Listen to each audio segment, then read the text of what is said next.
Welcome, dear listener. As you settle into the comfort of your bed, let your mind drift and your body relax with each gentle breath. Tonight, we journey to a kingdom of ancient forests and sparkling rivers, a land once torn apart by discord.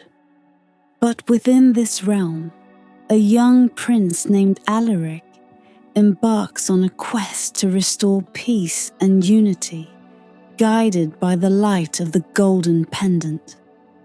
As you listen, let the soothing rhythm of the story carry you, lulling your thoughts and guiding you toward a peaceful slumber.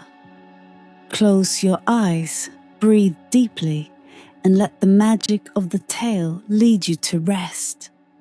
Now, let us begin.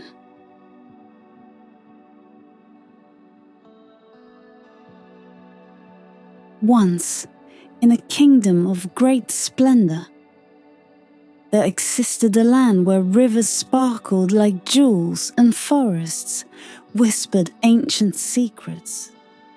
But all was not well in this beautiful realm, for it was a land torn asunder by discord and strife.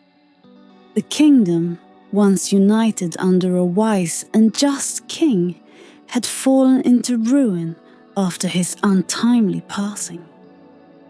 His sons, consumed by ambition and greed, had taken to quarreling over the throne, and their bitter rivalry had plunged the land into chaos. The kingdom was now divided into 4 great factions, each ruled by a powerful lord. These lords were as different as night and day, yet they shared one common trait: a desire to claim the throne for themselves. Lord Edric of the East, known for his cunning and sharp mind, ruled the fertile plains. Lady Alara of the West, as cold and unyielding as the mountains she called home, controlled the rugged highlands. Lord Osric of the South, whose wealth rivaled that of kings, held sway over the golden deserts. And finally, Lord Ulrich of the North, a fierce warrior with a heart as hard as ice, commanded the dark forests and icy tundras. As the lords vied for power, the people of the kingdom suffered. Villages were razed, crops were trampled, and families were torn apart by the ceaseless conflict. The once prosperous realm was now a shadow of its former self, and despair hung over the land like a heavy fog. In the midst of this turmoil lived Prince Alaric, the youngest son of the late king. Unlike his older brothers, who had been swept up in the pursuit of power, Alaric had always been a gentle soul. He had no desire for the throne, yet he could not bear to see his kingdom torn apart by war.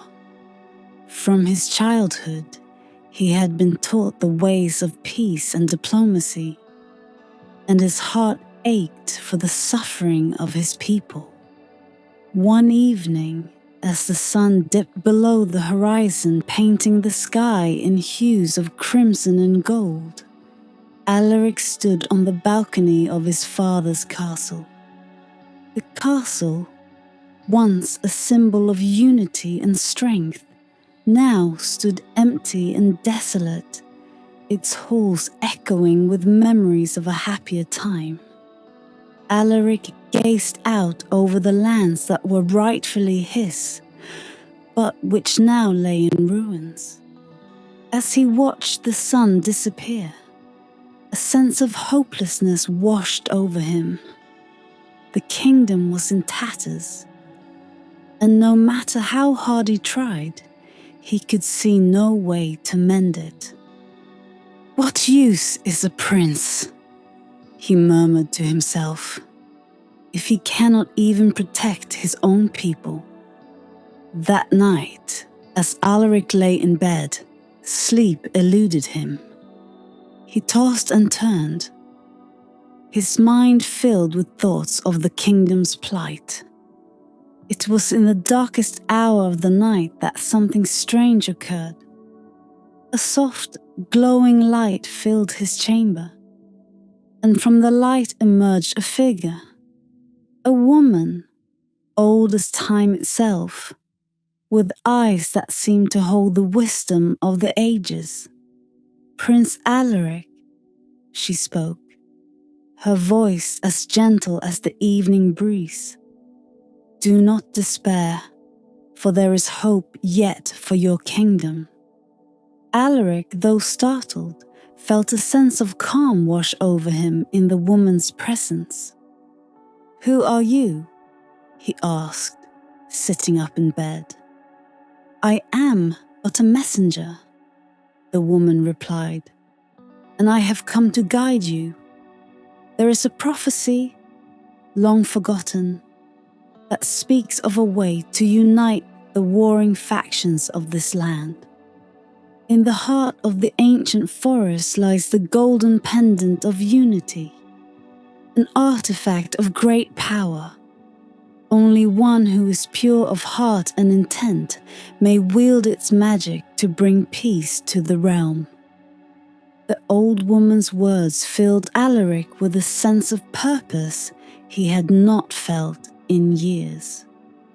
"The golden pendant of unity," he repeated, the name resonating with him. "But how am I to find it?" "Your heart will guide you," the woman said with a knowing smile. "Remember, the journey will be fraught with peril, but do not lose hope. The fate of the kingdom rests in your hands." With those words, the woman began to fade, and the light dimmed until it was no more. Alaric sat in the darkness, his heart pounding with excitement and trepidation. The task ahead was daunting, but for the first time in years, he felt a glimmer of hope. And so, as the first light of dawn broke over the kingdom, Prince Alaric resolved to embark on the journey that would change his life and the fate of his realm forever.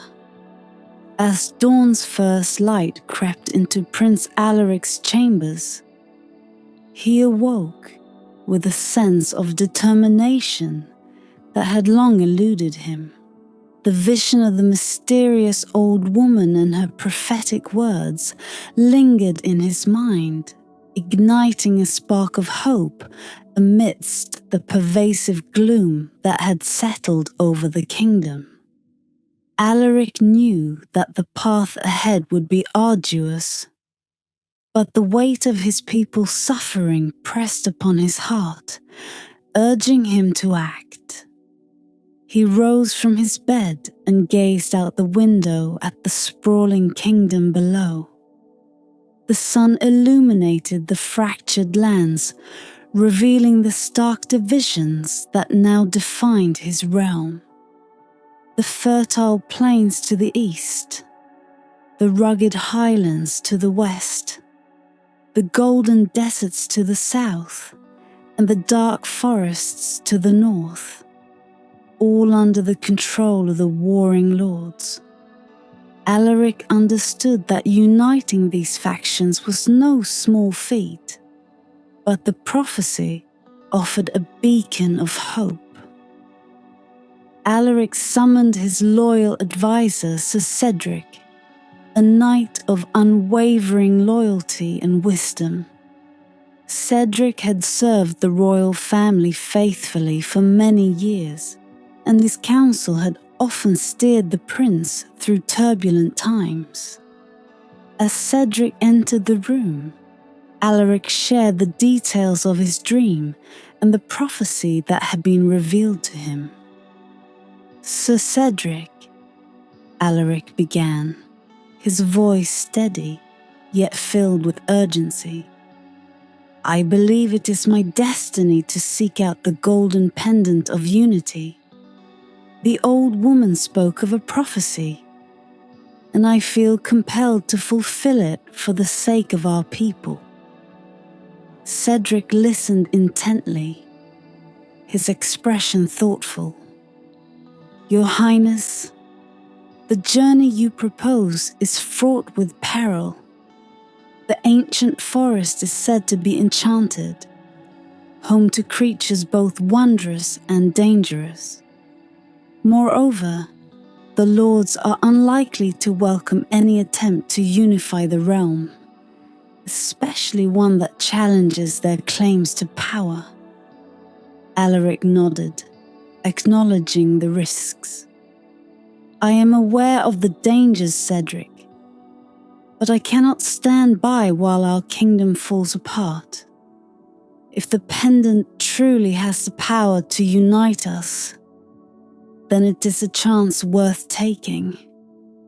The advisor placed a reassuring hand on Alaric's shoulder. "Your courage is commendable, Prince. I will stand by you as always. Perhaps we should gather more information about this prophecy before setting out. There may be ancient texts or sages who can shed light on its true meaning and the path we must follow."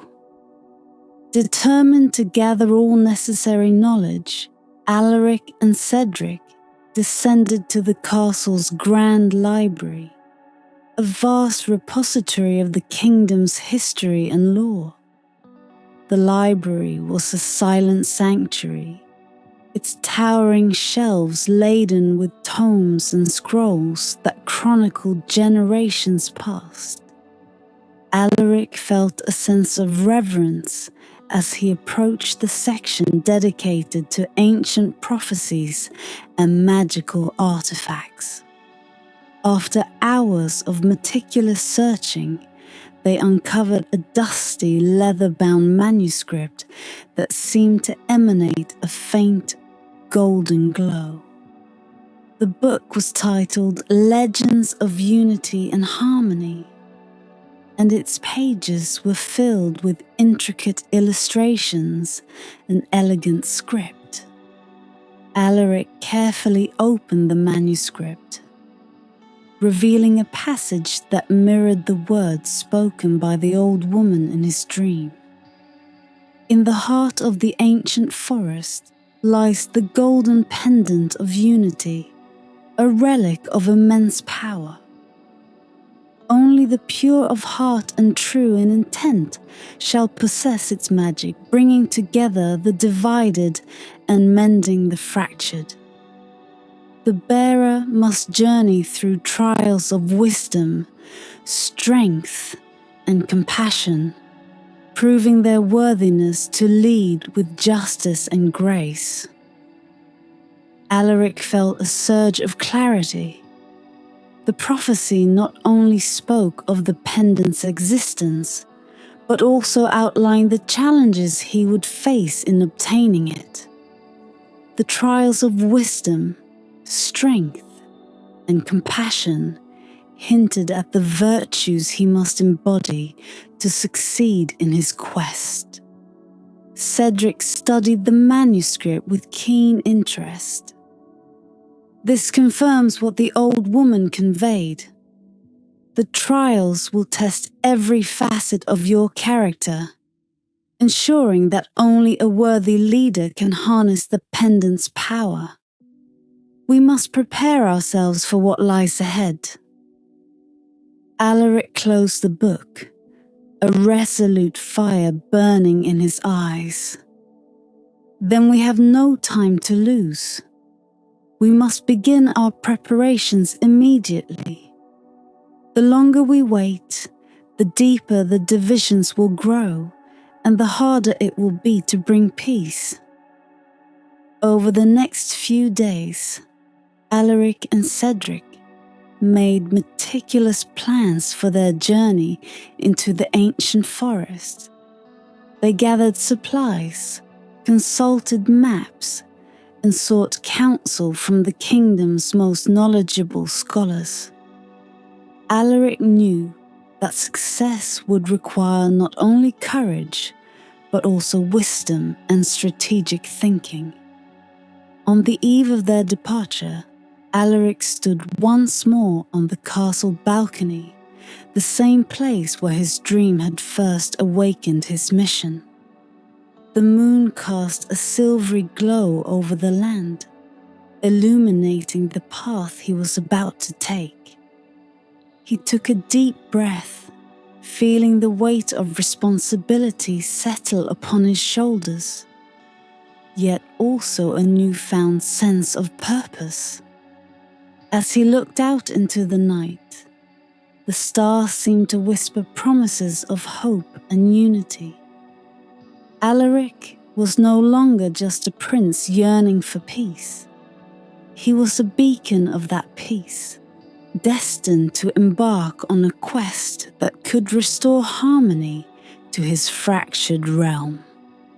With the final glance at the castle that had been both his sanctuary and the stage for his people's suffering, Alaric turned away, ready to embrace the destiny that awaited him. The prophecy of unity was more than mere words. It was a call to action, and Prince Alaric was determined to answer it. With the dawn of a new day, the kingdom's horizon was tinged with the soft hues of morning, as if nature itself had sensed the gravity of the journey that was about to unfold. Prince Alaric and Sir Cedric, having prepared meticulously for the quest, stood at the gates of the ancient forest.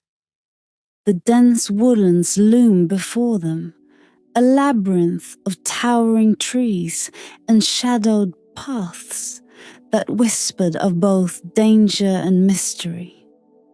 The ancient forest was a place of legend, spoken of in hushed tones around hearths and firesides. It was said to be a realm where the ordinary laws of the world held little sway, a land where magic thrived and time moved strangely. Some who entered the forest never returned, and those who did came back changed, their eyes filled with secrets they could not speak. Yet Alaric felt no fear, only a quiet resolve. The words of the prophecy echoed in his mind, and he knew that this forest, with all its enchantments and dangers, was the first step toward uniting his fractured kingdom. He glanced at Cedric, who stood steadfast beside him, the knight's expression a blend of caution and unyielding loyalty. "Are you ready, my prince?" Cedric asked, his voice calm but edged with the awareness of the unknown. Alaric nodded, his hand resting on the hilt of his sword, a weapon he hoped he would not have to use, but was prepared to wield if necessary. As ready as one can be when venturing into a place where few dare tread. But we must remember, Cedric, this journey is as much about the heart as it is about the sword. The trials ahead will test us in ways we cannot yet imagine. With those words, the two stepped into the forest, leaving behind the familiar world of stone and mortar for the wild, untamed beauty of nature. The moment they crossed the threshold, the air seemed to change, growing thicker and richer, filled with the scent of pine and earth, and the distant songs of birds unseen. The path before them was narrow and winding, barely discernible amidst the undergrowth. The trees, ancient and towering, seemed to close in around them, their branches intertwining like the fingers of giants. Sunlight filtered through the canopy in patches, casting dappled patterns on the forest floor. It was as if they had entered another world, one where time slowed and the pulse of the earth could be felt with every step. As they journeyed deeper, the forest revealed its wonders and its dangers. Strange flowers bloomed in colors more vibrant than any Alaric had ever seen, their petals shimmering with a faint, otherworldly glow. Streams of crystal clear water babbled alongside the path, their surfaces catching the light and dancing with hues of blue and green.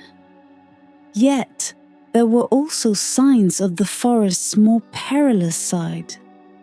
Claw marks gouged into tree trunks, strange footprints in the soil, and the occasional rustle in the underbrush that hinted at creatures lurking just out of sight. Despite these warnings, Alaric pressed on, his heart set on the pendant that awaited him. As they walked, he found himself reflecting on the lords who now ruled the four corners of his kingdom. Each of them had once been a friend of his father, but ambition and power had driven them apart. He wondered if they had always harbored such desires, or if the throne had changed them. Alaric knew that to succeed in his quest, he would need to understand not just the lords, but the reasons behind their divisions.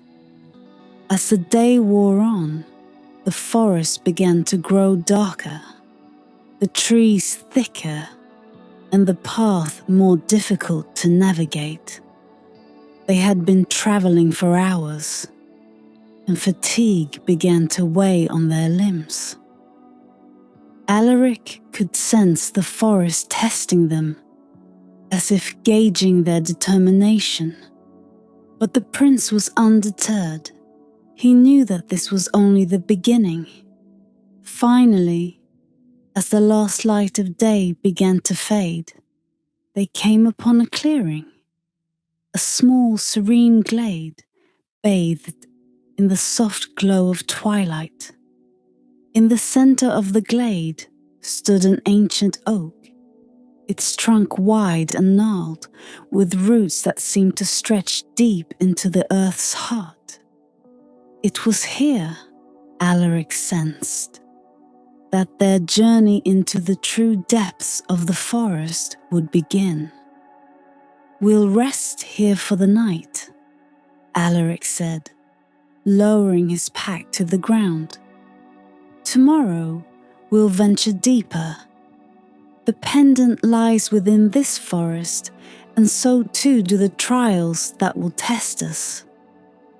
Cedric nodded in agreement, though his eyes remained alert, scanning the surroundings for any sign of danger. "This forest is as alive as we are, Alaric. It watches us, listens to us.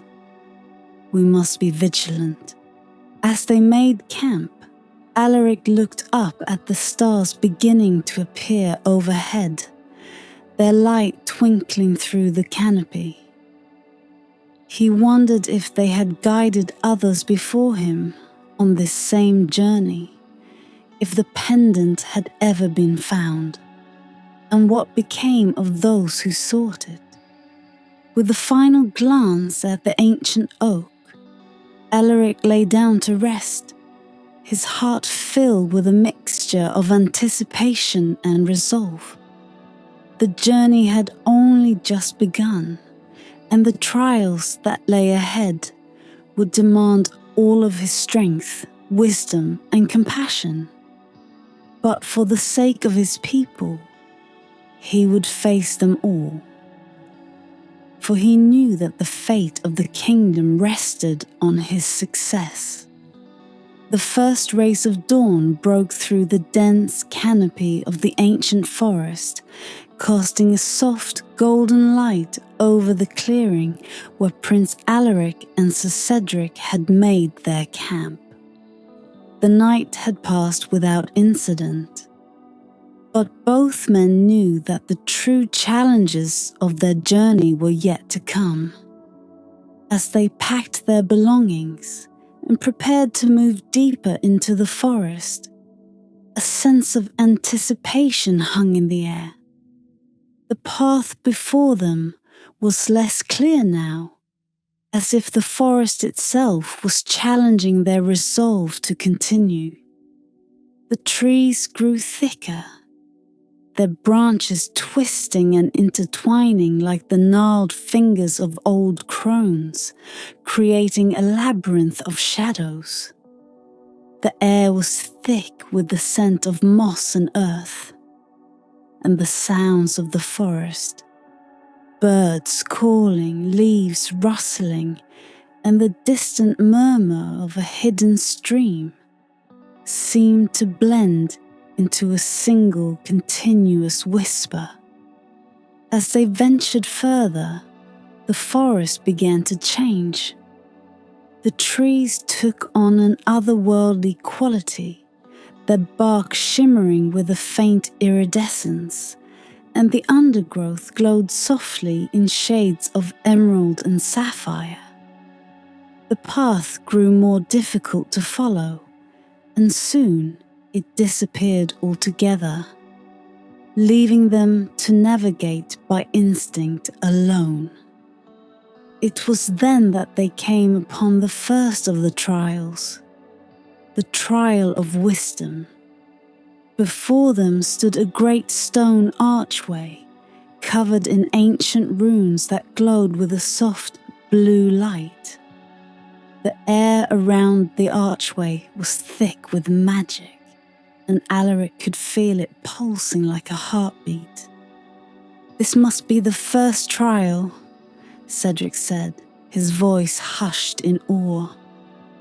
"The trial of wisdom, the runes. They speak of knowledge and understanding. We must be careful, Alaric." Alaric nodded, his mind focused on the task ahead. He approached the archway, feeling the magic tug at the edges of his thoughts. As he stepped through, the world around him shifted. The forest vanished, replaced by a vast, endless library.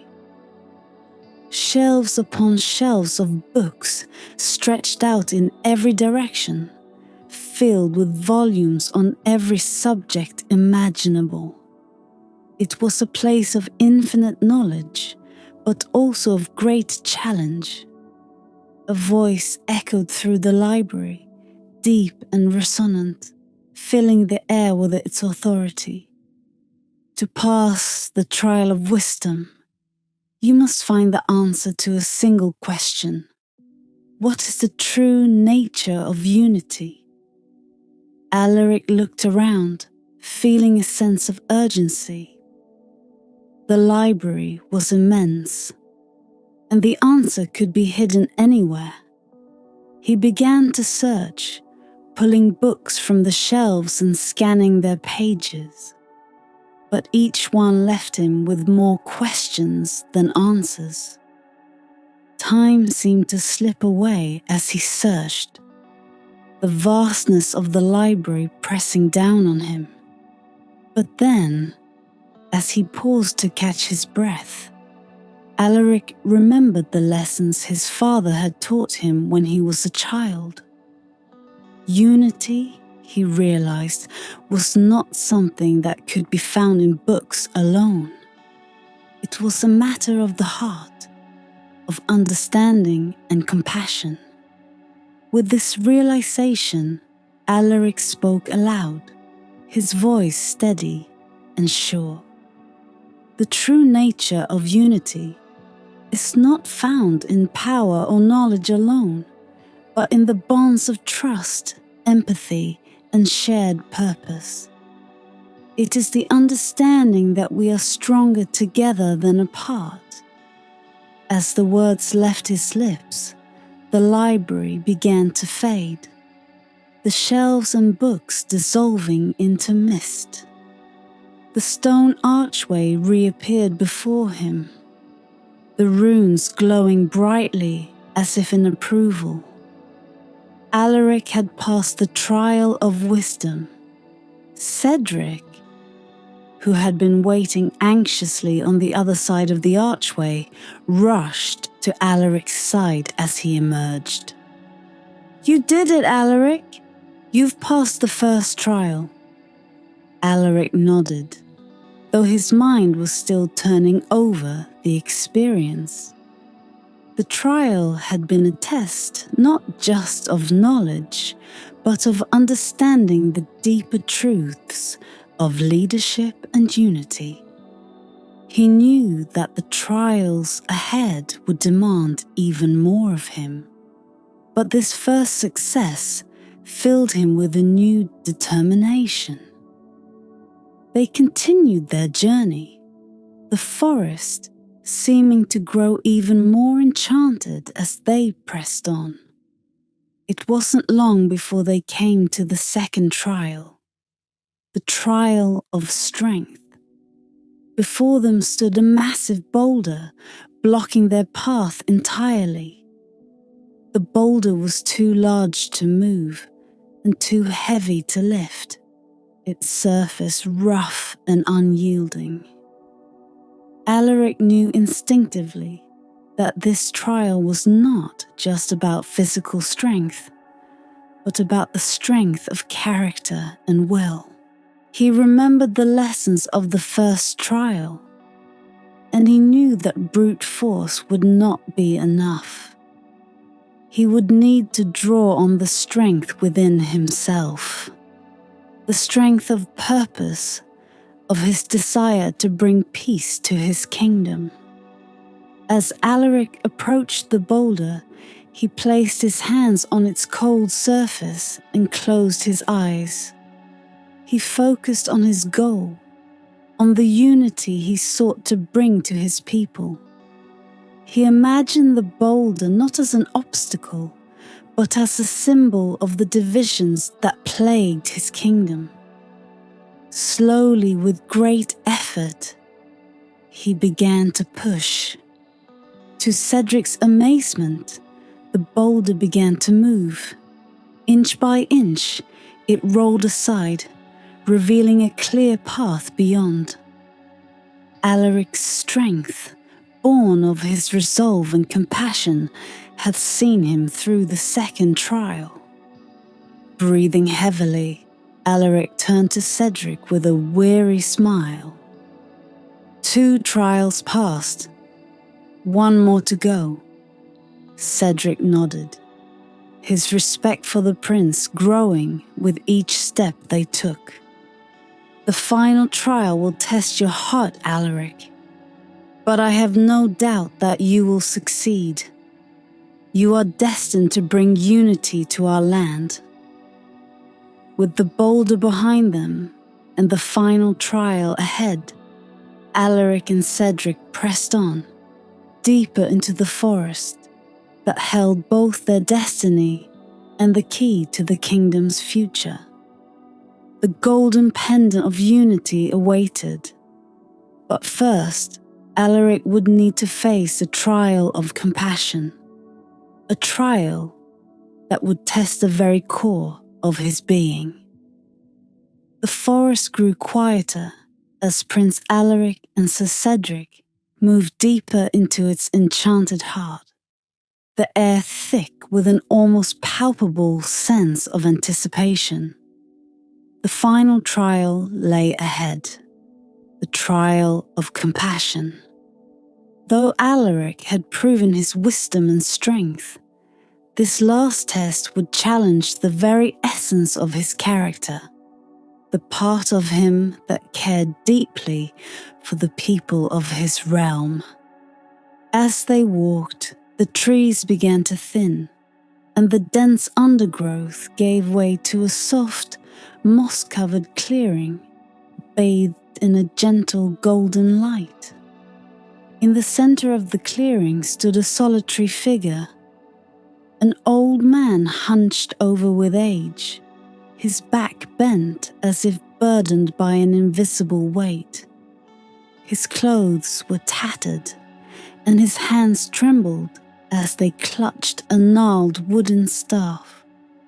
Alaric approached the old man cautiously, feeling a deep sense of empathy for the frail figure before him.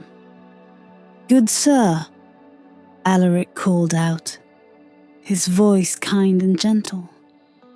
"What brings you to this place? Do you need assistance?" The old man looked up, his eyes clouded with age yet filled with a deep sorrow. "I have been lost in this forest for many years," he rasped, his voice barely above a whisper. "I am weak and weary, and I have lost all hope of ever finding my way home." Alaric felt a pang of sorrow at the old man's plight. He knew that the pendant lay close, just beyond this final trial. But he also knew that the test was not about reaching the pendant first. It was about the choices he made along the way. Without hesitation, Alaric knelt beside the old man, offering him a drink from his water skin and a share of the bread he carried. "Rest here," Alaric said, his voice filled with compassion. "I will help you find your way home." The old man took the offered sustenance, his trembling hands struggling to hold the bread. As he ate, tears filled his eyes, and he looked up at Alaric with gratitude. "You are a true prince, one who understands the value of a kind heart. Many have passed me by, focused only on their own goals, but you have stopped to help a weary soul." Alaric smiled gently. A ruler must care for all his people, not just those who stand before him in times of glory. "Your well-being is as important to me as the peace I seek for my kingdom."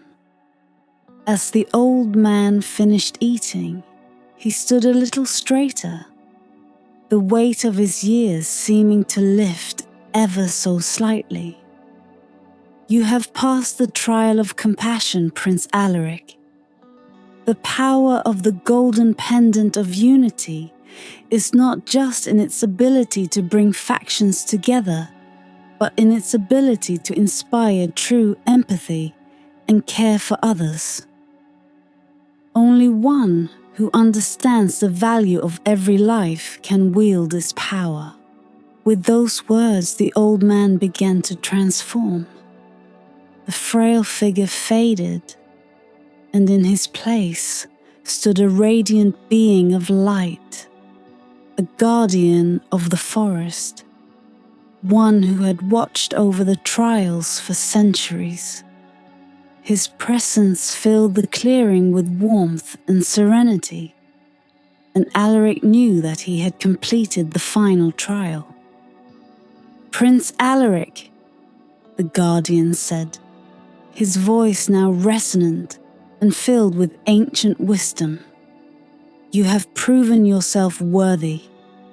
The golden pendant of unity awaits you.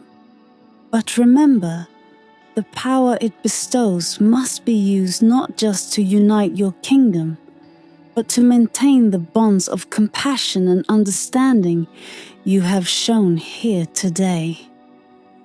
With a wave of his hand, the guardian revealed a hidden path at the edge of the clearing. It led to a small grove, where the sunlight filtered through the trees in beams of pure gold. At the center of the grove, on a pedestal of polished stone, rested the golden pendant of unity. Alaric and Cedric approached the pedestal with reverence. The pendant was a beautiful piece of craftsmanship, a golden disc intricately engraved with symbols of harmony and peace. As Alaric reached out to take it, the pendant seemed to pulse with a gentle warmth, as if acknowledging his worthiness. The moment Alaric's fingers closed around the pendant, he felt a surge of energy pass through him. It was as if the very essence of unity, the bonds of trust, empathy, and shared purpose had flowed into him, filling him with the strength and wisdom to lead his people. He turned to Cedric, his eyes shining with determination. The trials have taught me that unity is more than just the absence of conflict. It is the presence of compassion, understanding, and a shared commitment to the greater good. With this pendant, I will bring our kingdom together and restore the peace that has been lost. Cedric smiled, his faith in Alaric unwavering. Your people are fortunate to have a leader who understands the true meaning of unity. Together, we will return to the kingdom and show the lords that peace is possible. With the golden pendant of unity now in his possession, Alaric felt ready to face the challenges ahead. The journey through the forest had tested him in ways he had never imagined, but it had also strengthened his resolve and deepened his understanding of what it truly meant to be a leader. As they made their way back through the forest, the path seemed easier, as if the trials had not only tested Alaric, but also prepared the way for his return. The guardian's words echoed in his mind, reminding him that the power of the pendant was not just in its ability to unite the warring factions, but in the compassion and empathy that would sustain that unity. With the pendant's power and the lessons of the trials, Alaric knew that he could bring peace to his kingdom and heal the divisions that had torn it apart. The journey was far from over, but the path to unity had begun, and Alaric was ready to lead his people into a new era of harmony and prosperity. With the golden pendant of unity now securely in his possession, Prince Alaric and Sir Cedric began their journey back to the kingdom. The ancient forest, which had been a place of trials and enchantments, now seemed to guide them gently homeward. The trees, once foreboding and mysterious, parted easily before them, and the path, once treacherous and winding, now lay clear and straight. As they travelled, Alaric could feel the pendant's warmth against his chest, a constant reminder of the power and responsibility it held. The trials had not only tested his wisdom, strength, and compassion, but had also deepened his understanding of the true nature of unity. He knew that the road ahead would be difficult, but with the pendant's power and the lessons he had learned, he felt ready to face whatever challenges awaited him. The journey through the forest was swift, and soon the familiar landscapes of the kingdom began to unfold before them. Yet, as they drew closer to the heart of the realm, Alaric noticed something that troubled him deeply. The land, once vibrant and filled with the sounds of life, seemed eerily silent. The villages they passed were deserted, the fields untended, and the roads empty. "What has happened here?" Alaric murmured, his brow furrowing in concern. "The people, where have they gone?" Cedric too was troubled by the sight. "It seems the conflict has only worsened in our absence, my prince. The lords must have escalated their quarrels to the point of open warfare. The people have likely fled to the hills and forests, seeking refuge from the chaos." Alaric's heart ached at the thought of his people suffering. The kingdom he had left behind, already divided and on the brink of collapse, now seemed even closer to falling apart. He quickened his pace, determined to reach the castle and confront the lords who had allowed their greed and ambition to destroy the peace of the land.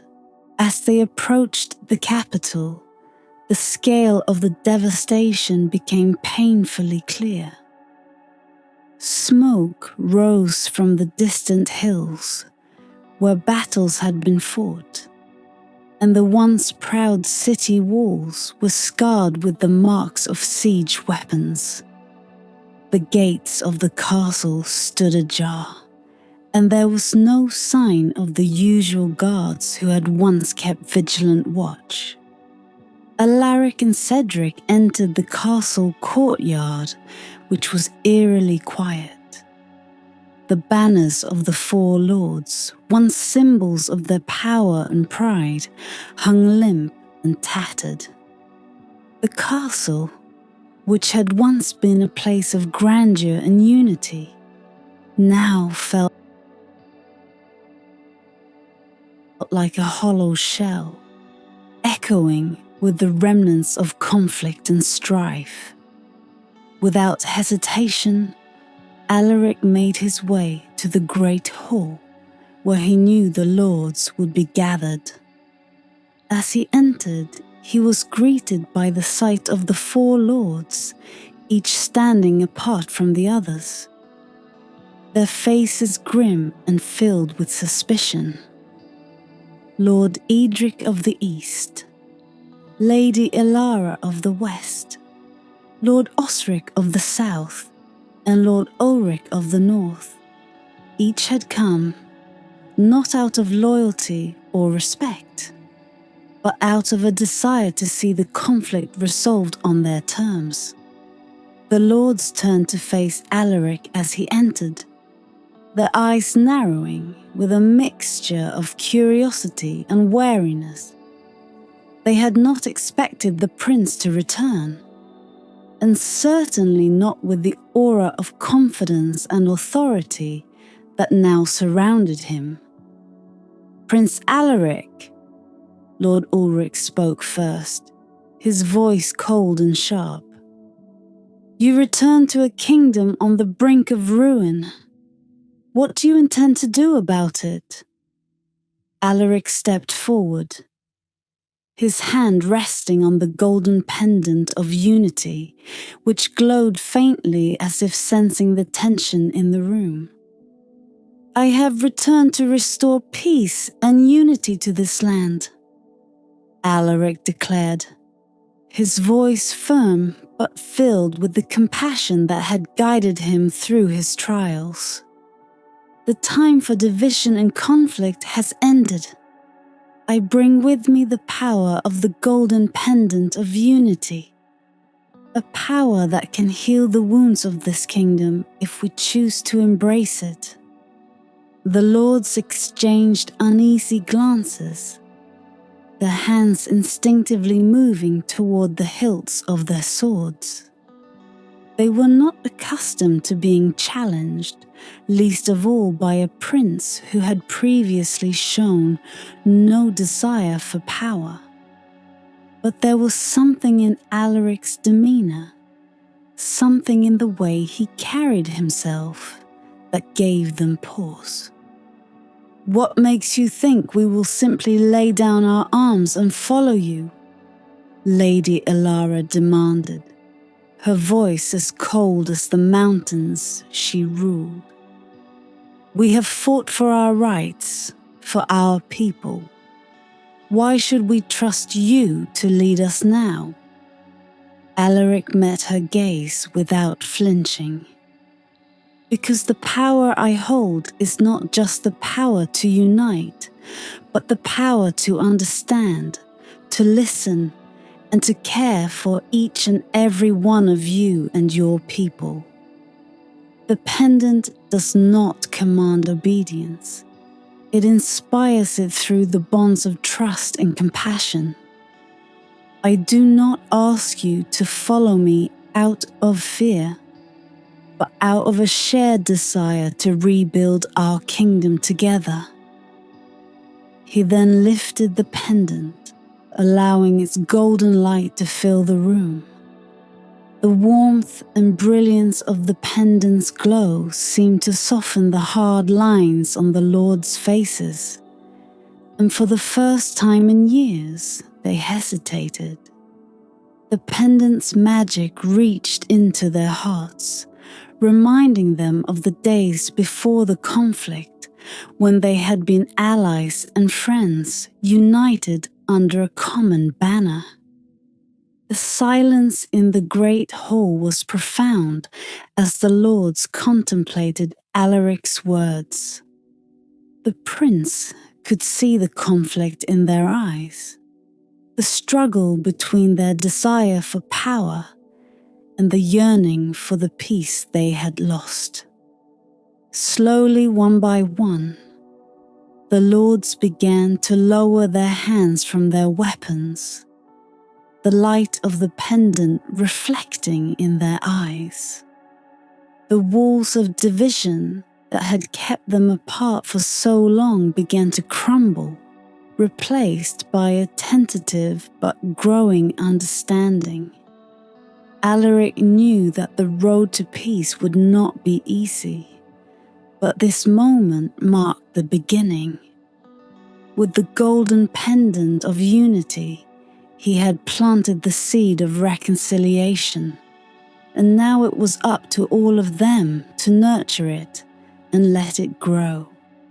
Let us rebuild this kingdom together, Alaric said softly, his voice carrying the weight of both hope and determination. For our people, for our children, and for the future of this realm. And with those words, the first steps towards unity were taken, as the lords began to see not just a prince, but a leader worthy of their trust and loyalty. The journey was far from over, but the path to peace had finally begun. The days that followed Prince Alaric's return were filled with a tense anticipation that gripped the kingdom like a coiled spring ready to snap. Though the lords had lowered their swords in the great hall, the wounds of their bitter rivalry were not easily healed. The realm had been divided for so long that distrust ran deep, and many doubted that unity could ever be achieved. But Alaric, guided by the wisdom and compassion he had gained through his trials, knew that the key to lasting peace lay not in commands or decrees, but in bringing the factions together through dialogue and understanding.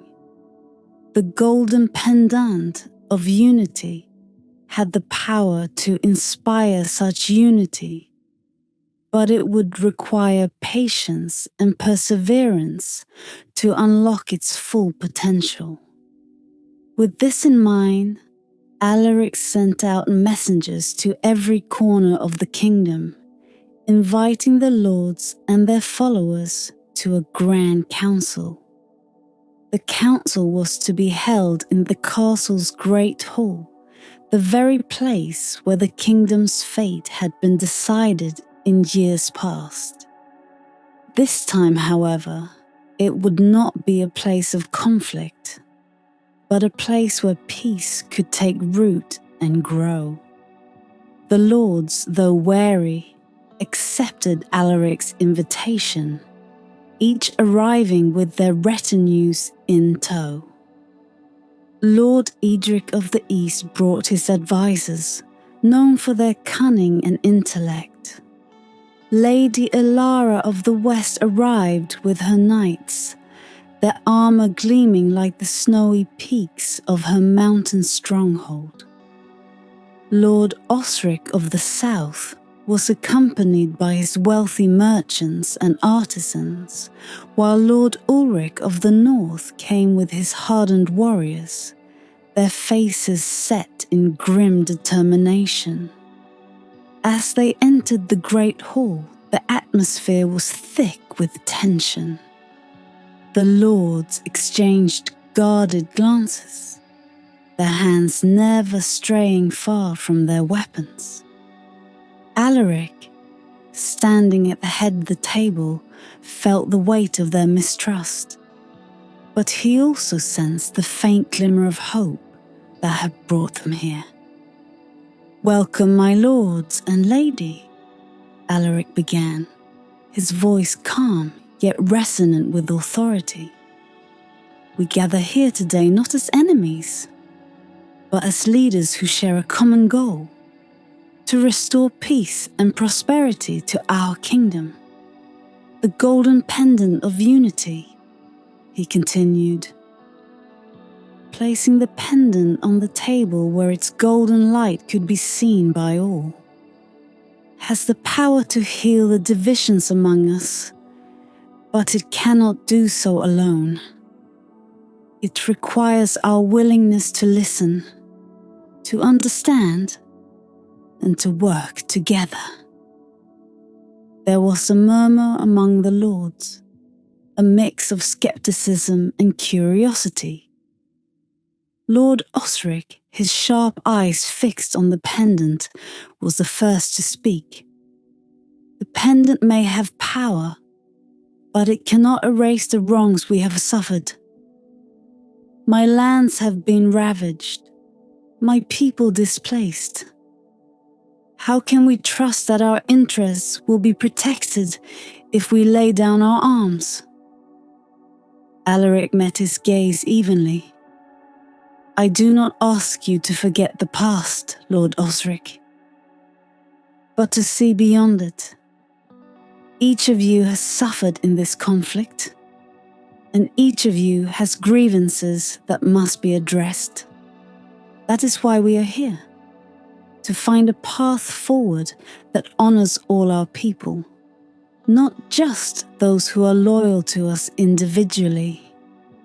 Lady Ilara, her voice as cold as the mountains she ruled, spoke next. "Words are easy, Prince Alaric, but trust is earned through actions. How do you propose we rebuild what has been lost? How do we ensure that the sacrifices made by our people have not been in vain?" Alaric nodded, acknowledging the truth in her words. "Rebuilding will take time, and it will require sacrifices from all of us. But we can begin by acknowledging the pain we have caused one another, and by committing to work together for the common good. The pendant's light is a symbol of that commitment, a reminder that unity is our greatest strength." The hall fell into a contemplative silence as the lords considered Alaric's words. It was Lord Ulrich, the stern and unyielding warrior, who finally broke the silence. "I have seen too much bloodshed to believe that peace can come easily," he said, his voice gruff, but tinged with a weariness that spoke of many battles fought. But I also know that more bloodshed will only lead to the ruin of us all.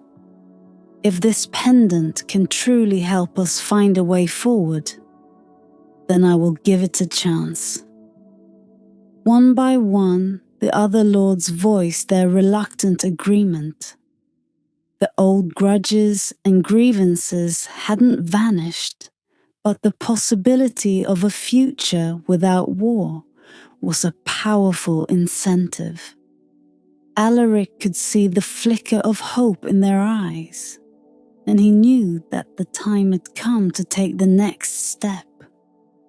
"Let us begin by sharing our stories," Alaric suggested, his tone gentle but firm.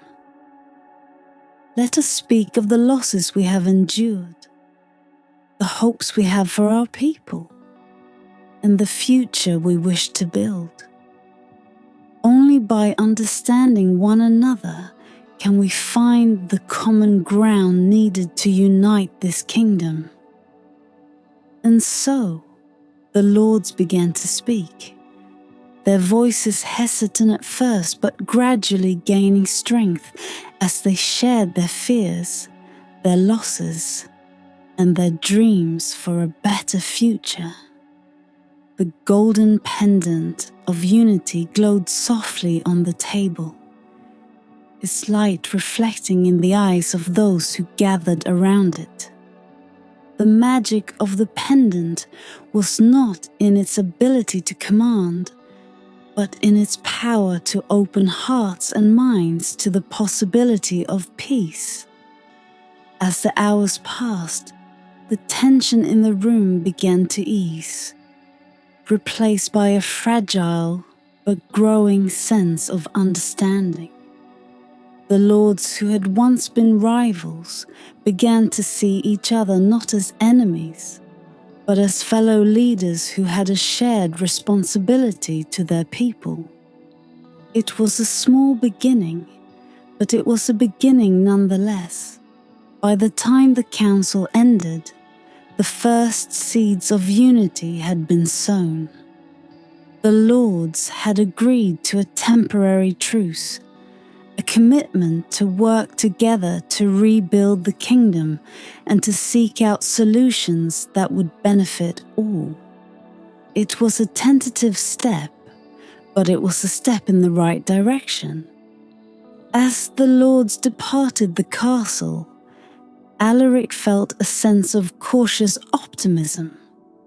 The road to lasting peace would be long and difficult, but with the golden pendant of unity guiding them, he believed that it was a road they could travel together. The kingdom had taken its first steps toward healing, and Alaric was determined to lead it to a future where unity, compassion, and understanding would reign supreme. The castle, once filled with the echoes of conflict and strife, now buzzed with a different kind of energy, a fragile hope, tentative yet undeniable. The lords had departed from the Grand Council with promises to work together, but Prince Alaric knew that words alone would not be enough to secure lasting peace. The true test lay ahead, in the choices they would soon be forced to make. Days turned into weeks as Alaric worked tirelessly to uphold the fragile truce. He met with each lord individually, listened to their concerns, and sought to find common ground. The golden pendant of unity was always with him, its light a constant reminder of the unity he sought to build. Yet, despite his efforts, old wounds continued to fester beneath the surface, and whispers of betrayal and mistrust began to circulate. It was on a clear, crisp morning that the moment of truth arrived, a moment that would determine the fate of the entire kingdom. Alaric had called for a gathering of all the lords at the castle once more, this time to finalize a treaty that would solidify their commitment to peace. The lords arrived, their expressions guarded, their followers tense. The air was thick with anticipation as they gathered in the great hall, the same place where they had first begun to speak of unity. As the lords took their seats, Alaric stood at the head of the table, the golden pendant of unity resting in his hands. "My lords, my lady," he began, his voice steady, but filled with the weight of what was to come. "We have come far in these past weeks. We have spoken of our hopes for peace, of our desire to rebuild this kingdom. But now we must take the final step. We must commit, not just in words, but in deeds, to the unity we seek." He placed the pendant in the center of the table, its golden light casting a warm glow over the faces of those gathered.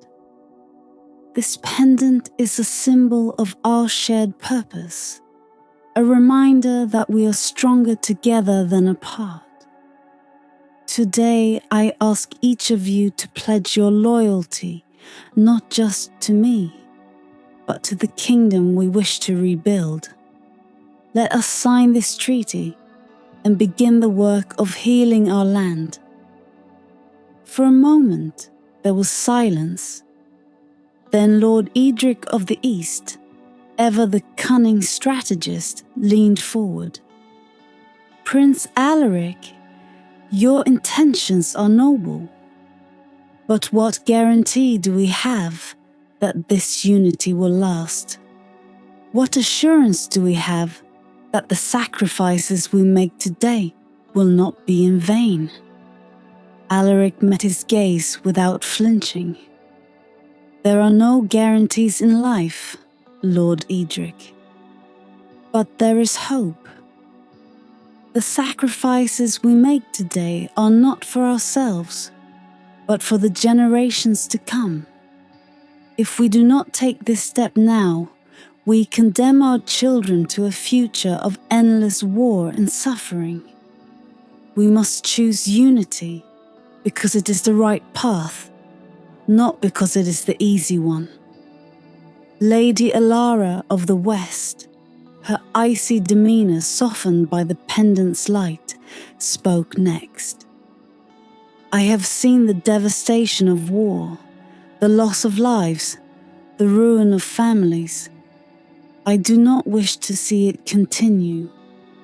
But trust is a fragile thing, and once broken, it is difficult to mend.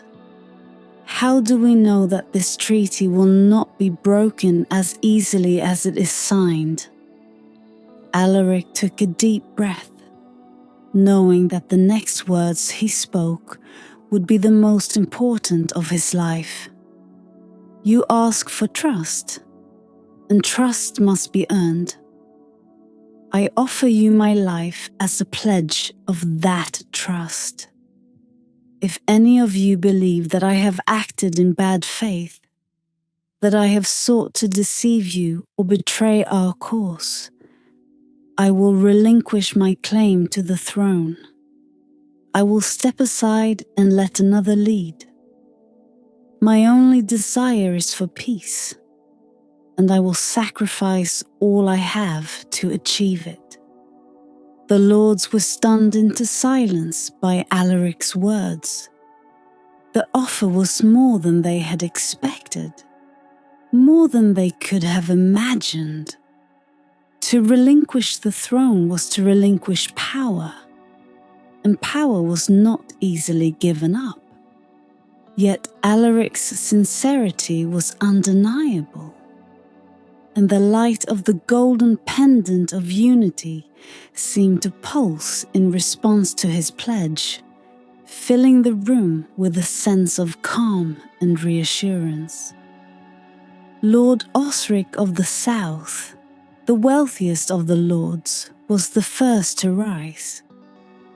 Prince Alaric, your offer is a testament to your character. You have proven yourself a leader worthy of our trust. I, for one, will sign this treaty and commit to the peace you seek. One by one, the other lords followed, each placing their seal on the treaty that would bind them together in unity. Even the hardened Lord Ulrich of the North, who had known more battles than peace, placed his seal with a solemn nod. When the last seal was placed, Alaric felt a wave of relief wash over him. The treaty was signed, and with it, the kingdom's future was secured. But as the lords looked to him for guidance, Alaric knew that this was only the beginning. The work of rebuilding, of healing, was still ahead. Alaric reached out to the pendant, its light now shining brighter than ever before. "Let this be the beginning of a new era," he declared, his voice carrying the conviction of a leader who had faced the trials of wisdom, strength, and compassion. An era where unity, trust, and compassion guide our every action. Together we will rebuild this kingdom, not just with our hands, but with our hearts. And so, with the golden pendant of unity glowing at the heart of the table, the lords stood as one, their differences set aside in the name of a shared future. The moment of truth had come and passed, and the kingdom, once divided and broken, now took its first steps toward a lasting peace, guided by a prince who had proven that true strength lies not in power, but in unity.